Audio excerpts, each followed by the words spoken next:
জাভাস্ক্রিপ্টে একটা প্রোগ্রাম লিখব, সেটা হলো find the some of first nth natural numbers. তার মানে প্রবলেমটা আমাদের n সংখ্যক স্বাভাবিক সংখ্যার যোগফল কত।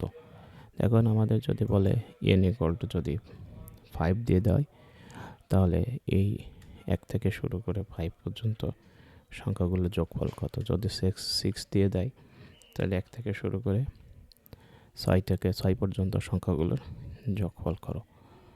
তো এইটা চলো আমরা একটু এক্সপ্লেন করি ধাপে ধাপে এবং প্রোগ্রামটা সলভ করি, ইজি লেভেলের প্রোগ্রাম। তো প্রথমত আমরা একটা ফাংশন ডিক্লেয়ার করলাম, constant some of nth natural number.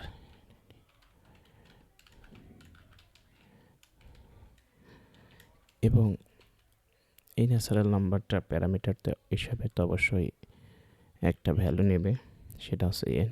এবং এখান থেকে আমরা ফাংশন বডির ভিতরে মূলত কাজটা করব।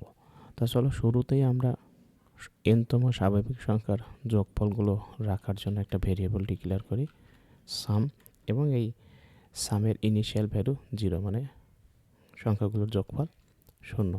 এখন আমরা একটু লুপ চালাই for light i equal to 1, যেহেতু স্বাভাবিক সংখ্যা 1 থেকে বড় সকল ধনাত্মক সংখ্যা, এবং i হবে n পর্যন্ত, এবং i এর মান আমরা একটা একটা করে বাড়িয়ে দেব। এখন আমাদের কাজ হচ্ছে এই যে সামটা আছে, তো আমি এখানে সাথে সাথে একটু ধরো কনসোল ডট লক করে দেখিয়ে দিই যে আমাদের i এর মানটা কী পাচ্ছি। Control S. এখন কিছু দেখাচ্ছে না, কারণ আমি তো ফাংশনটা কল করিনি। তো কনসোল ডট লক করলাম, সাম অফ nth ন্যাচারাল নাম্বার, এবং এইটার ভিতরে ধরো n ইকুয়াল টু আমরা 5 পাস করলাম। তো কন্ট্রোল এস দিয়ে সেভ করলাম। কন্ট্রোল এস দিয়ে যখন সেভ করছি, তখন এখানে খেয়াল করো, দেখো 1 থেকে শুরু করে 5 পর্যন্ত সংখ্যাগুলো দেখাচ্ছে। আনডিফাইন্ড কেন দেখাচ্ছে? কারণ এখান থেকে কিছু রিটার্ন করি নাই ফাংশন থেকে, কারণে। তাহলে আমরা বুঝতে পারছি i এর মান 1, 2, 3, 4, 5। তাহলে এবার আমরা রেজাল্টটা এখানে দেখাইতে পারি। তাহলে সাম, আগের যে সাম আছে তার সাথে এই এক এক করে যোগ করে দাও, এবং এখান থেকে তুমি রিটার্ন করে দাও সামটা।